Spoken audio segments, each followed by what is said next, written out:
Hello and welcome. My name is Alan and we are back with more Eats, Shoots, and Leaves. We did a kind of a history on the comma in last episode, so with that we'll pick up from there and see where we go. The use of commas cannot be learned by rule, which was the opinion of the great Sir Ernest Gowers. And I have to say, I find that a comfort coming from the grand old boy himself. However, rules certainly exist for the comma, and we may as well examine some of them. The fun of commas is, of course, the semantic havoc they can create when either wrongly inserted, "What is this thing called, love?" or carelessly omitted, "He shot himself as a child." A friend of mine who runs a Shakespeare reading group in New England tells a delightful story of a chap playing Duncan in Macbeth who listened with appropriate pity and concern while the wounded soldier in Act 1 gave his account at the battle, and then cheerfully called out, "Go get 'em, surgeons!" It's supposed to be, "Go! Get 'em, surgeons!" But we'll come to such lovely, enjoyable things by and by. In the meantime, however, this is serious. Sharpen a pencil. Line up your favorite stimulants. Furrow the brow and attempt to concentrate on the following. 1.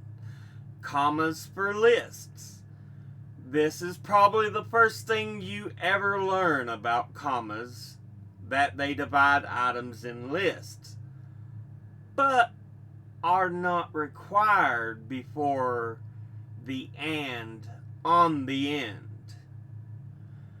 The 4 refreshing fruit flavors of opal fruits are orange, lemon, strawberry, and lime. I had a marvelous time eating in Tavernus, swimming in the turquoise water, getting sloshed on Retsina, and not sending postcards. The colors of the Union Jack are red, white, and blue. The rule here is that the comma is correct if it can be placed by the word "and" or. For example, I had a marvelous time eating in Tavernus and swimming in the turquoise water and getting sloshed on Retsina and not sending postcards. This would be the grammatical consequence of omitting the comma. A sentence that is clumsy and sounds a lot more sloshed, but still counts as grammatical.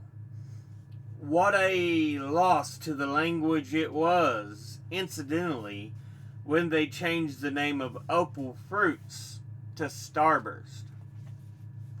However, if you feel you are safe paddling in the sparkling, clear shallows of comma usage, think again. See that comma-shaped marked fin ominously slicing through the waves in this direction? Hear that staccato cello? Well, start waving and yelling, because it is the so-called Oxford comma, also known as the serial comma. And it is a lot more dangerous than its exclusive ivory tower moniker might suggest. There are people who embrace the Oxford comma and people who don't. And I'll just say this: never get between these people when drink has been taken. Oh, the Oxford comma. Here, in case you don't know what it is yet, is the perennial example as espoused by Harold Ross. The flag is red, white, and blue. So what do you think of it? It's the comma after white. Are you for it or against it? Do you hover in between? In Britain, where standard usage is to leave it out, there are those who put it in, including, interestingly, Fowler's modern English usage. In America, conversely, where standard usage is to leave it in, there are those who make a point of removing it, especially journalists. British grammarians will concede that sometimes the extra comma prevents confusion, as when there are other ands in the vicinity. I went to the chemist, Marks and Spencer, and Nat West. I went to Nat West, the chemist, and Marks and Spencer's. But this isn't much of a concession when you think about it. My own feeling is that one shouldn't be too rigid about the Oxford comma. Sometimes the sentence is improved by including it, sometimes it isn't. For example, in the introduction to this book, I allude to punctuation marks as the traffic signals of language. They tell us to slow down, notice this, take a detour, and stop. And, well, I argued for that Oxford comma. It seemed to me that without the comma after detour, this was a list of 3 instructions, and the last a double one, not 4. And here was a case for the stylistic reasons for its inclusion clearly outweighed the grammatical ones for taking it out. This was a decelerating sentence.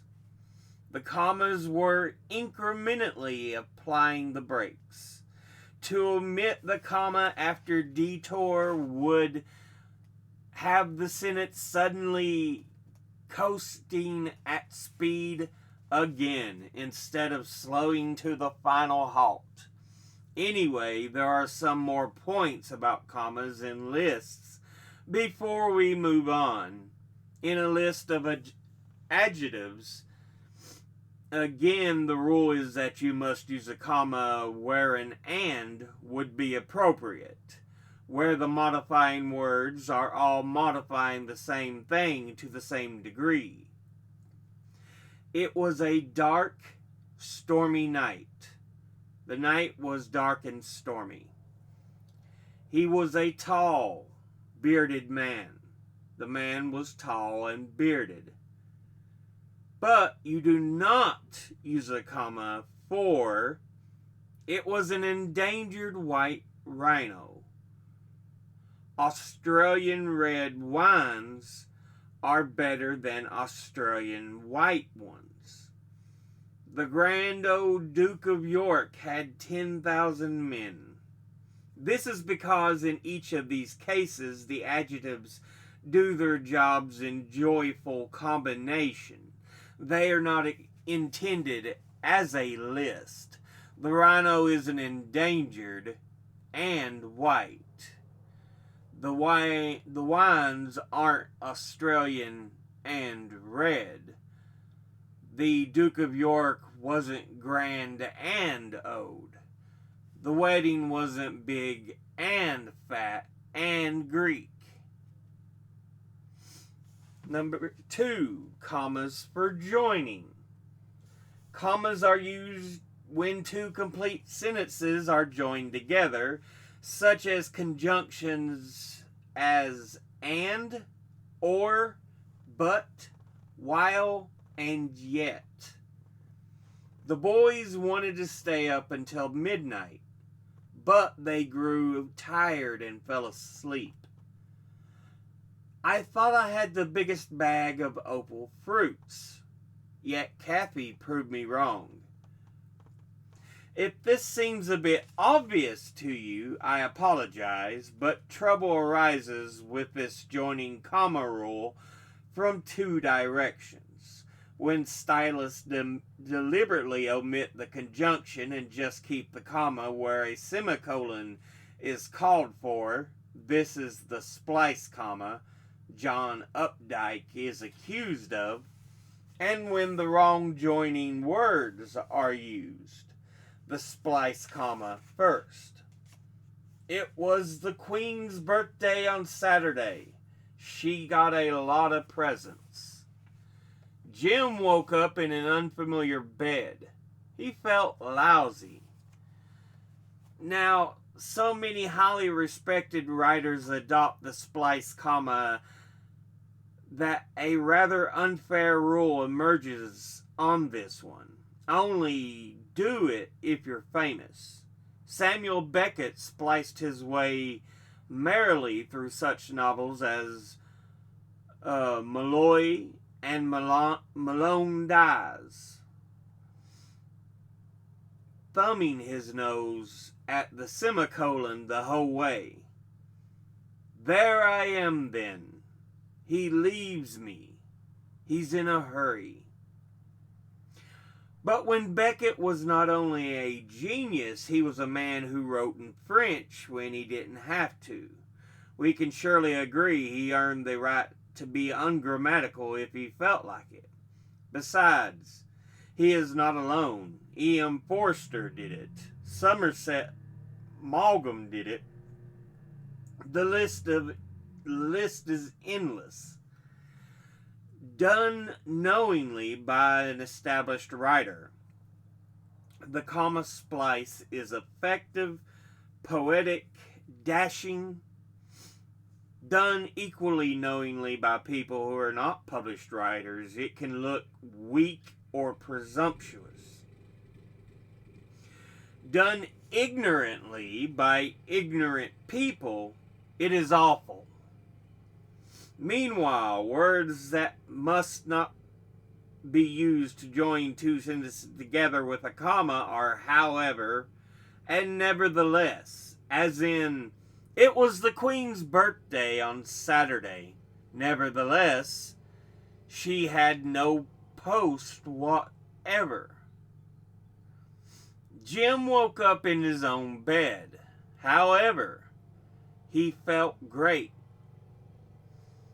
Again, the requirement is for either a new sentence or one of those unpopular semicolons.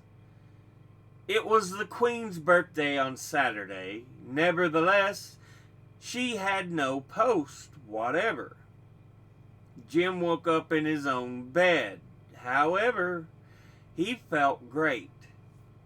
Number 3, commas filling gaps. Are we halfway yet? I hope so, but I doubt it. Anyway, this one is quite simple, involving missing words cunningly implied by a comma. Annie had dark hair. Sally, fair.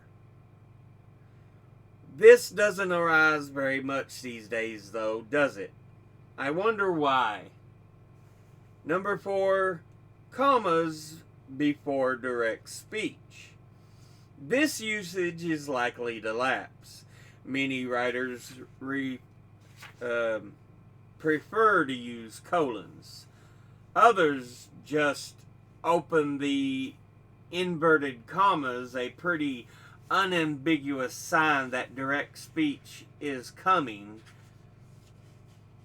Personally, I seem to ring the changes.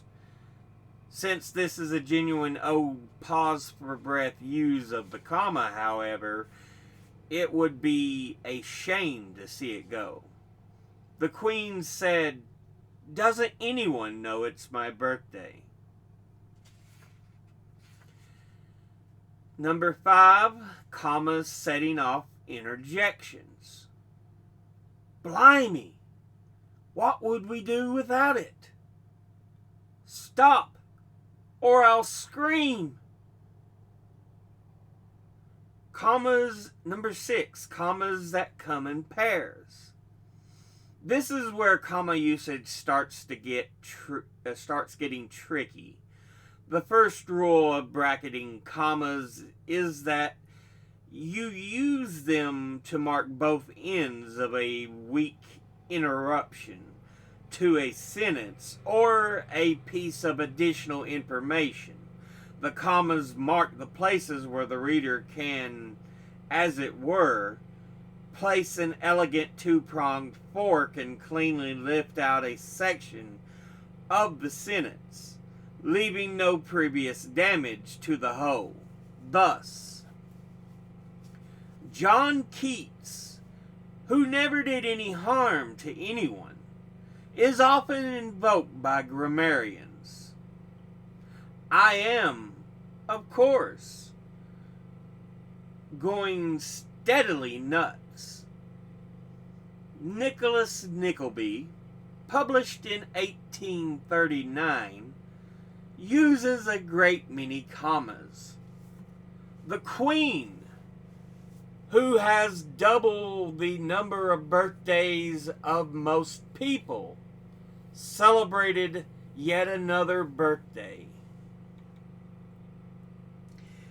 In all these cases, the bits between the commas can be removed, leaving the essence arguably less interesting but grammatically entire.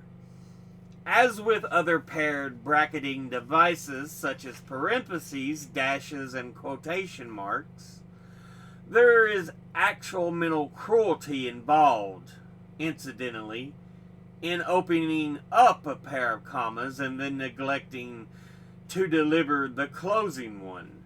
The reader hears the first shoe drop and then strains in agony to hear the second.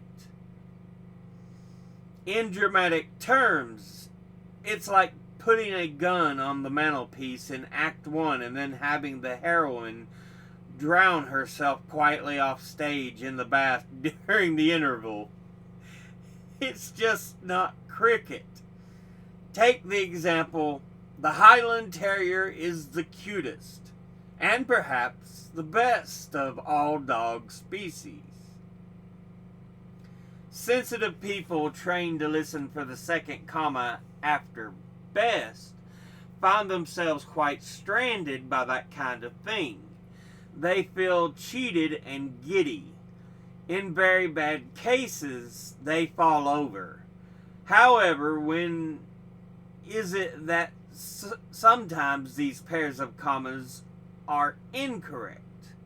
One Telegraph correspondent wrote to complain about a frequent newspaper solecism, and the example he gave was, the leading stage director, Nicholas Heitner, has been appointed to the Royal National Theatre. Shouldn't the commas be removed in cases such as this, he asked.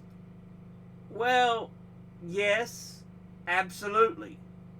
For a start, if you remove the name Nicholas Heitner from this particular sentence, it would make no sense at all. But there is a larger grammatical point here, too. Consider the difference between the people in the queue who managed to get tickets are very satisfied, and the people in the queue who managed to get tickets were very satisfied. In the first case, the reader infers from the absence of commas that not everyone in the queue was fortunate. Some people did not get tickets. The ones who did were naturally cock-a-hoop. In the second version, everyone in the queue gets tickets. Hurrah! And I just hope it turned out to be for something nice. The issue here is whether the bit between the commas is defining or not. If the clause is defining, you don't need to present it with a pair of commas. Thus, the Highland Terriers that live on our street aren't cute at all. If the information in the clause is non-defining, however, then you do the Highland Terriers, when they are barking, are a nightmare. Now, here's a funny thing. When the interruption to the sentence comes at the beginning or at the end, the grammatical rule of commas and pairs still applies, even if you can only see one of them. Thus, of course, there weren't enough tickets to go around is, from the grammatical point of view, the same as there weren't, of course, enough tickets to go around, as well as there weren't enough tickets to go round, of course. In many cases nowadays, the commas bracketing so-called weak interruptions are becoming optional. And I say 3 cheers for that, quite frankly. Where I get into a tangle with copy editors is with sentences such as, Belinda opened the trap door, and after listening for a minute, she closed it again. This is actually alright. True, it isn't elegant, but it uses the comma grammatically as a joining comma before the and. Most editors, however, turn purple at the sight of such a sentence. It becomes suddenly, Belinda opened the trap door and, after listening for a minute, closed it again. It seems to me that there are 2 proper usage of the comma in conflict here, and that the problem arises simply from the laudable instinct in both the writer and the editor to choose just one at a time. In previous centuries, as we can see from the examples of Fielding and Dickens, every single use of the comma would be observed. Belinda opened the trap door, and, after listening for a minute, she closed it again. Nowadays, the fashion is against grammatical fussiness. A passage peppered with commas, which in the past would have indicated painstaking and authoritative editorial attention, smacks simply of no backbone. People who put in all the commas betray themselves as moral weaklings with empty lives and out-of-date reference books. Back at the New Yorker, Thurber tells the story of the Grissom anecdote, a story about a soap salesman who belatedly spots a Grissom, a South American weasel-like carnivore, on a porch in New Jersey. Now, Thurber says he commanded Ross not to change a word of this piece, but he was obviously asking for trouble. It preserves the fine texture of the most delicate skin and lends a lasting and radiant rosiness to the complexion. My God, what is that thing? Says the salesman. Ross, of course, inserted a comma after my God. He just couldn't help himself. But we'll go ahead and stop there. Yeah.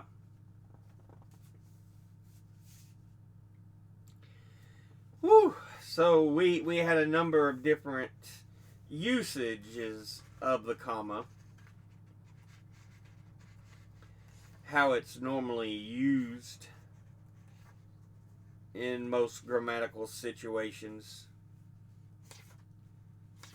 Go back. And she gives the 4 typical usages.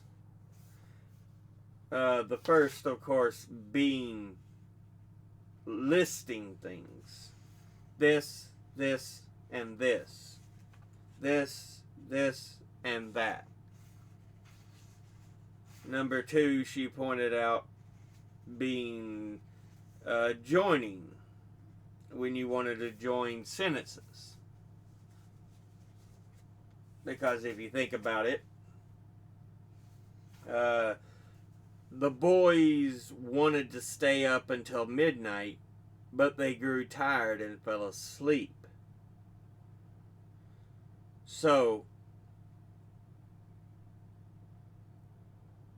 what could be sentences is just the boys wanted to stay up until midnight. Could be one sentence.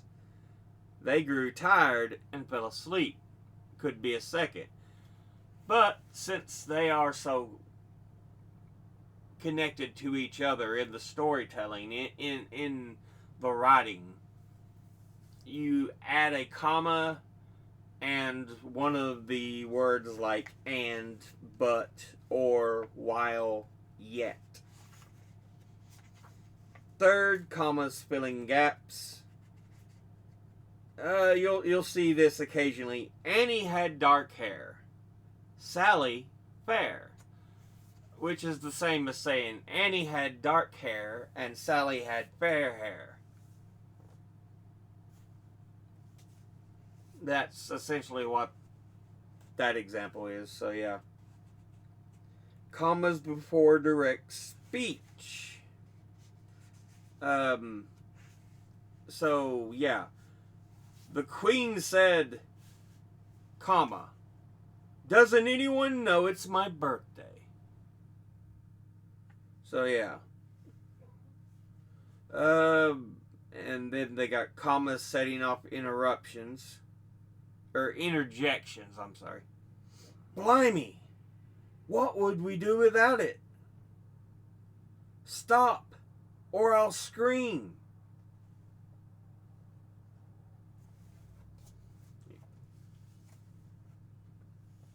You know, you could say stuff like, what would we do without it?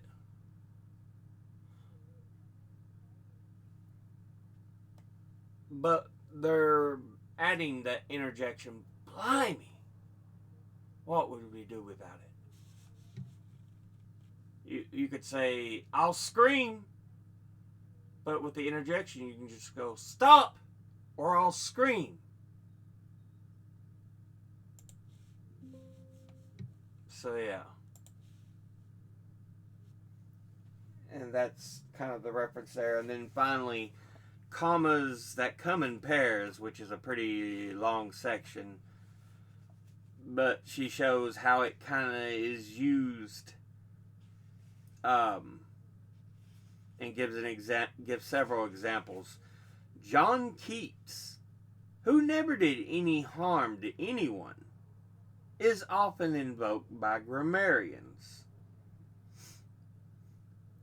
And she mentions if you can remove the middle portion that comes between the commas, it should equal a whole sentence upon its own.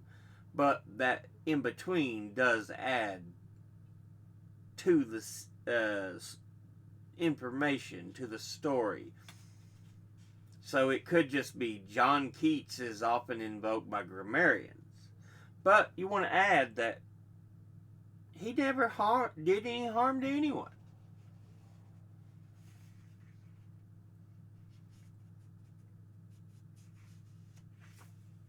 But then she gets into talking about how some things, how they can be used don't always make sense. The people in the queue managed to get tickets and were very satisfied.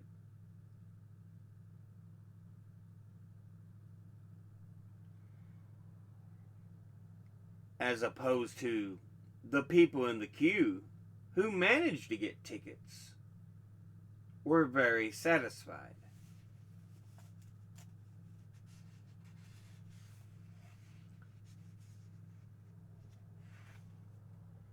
And then she also shows it can be that the same thing of the comma can be used with a further form of interjection, changing it around. Of course, there weren't enough tickets to go around. There weren't, of course, enough tickets to go around. There weren't enough tickets to go around, of course.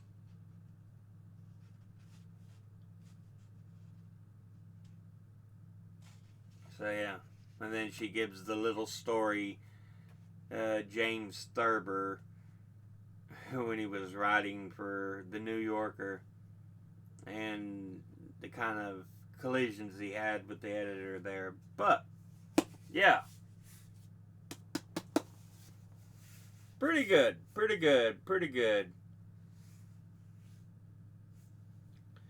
But that ends that particular episode.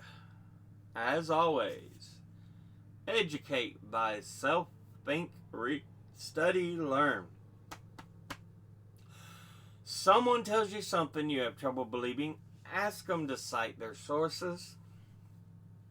I'll see you all in the next video. Until then, later.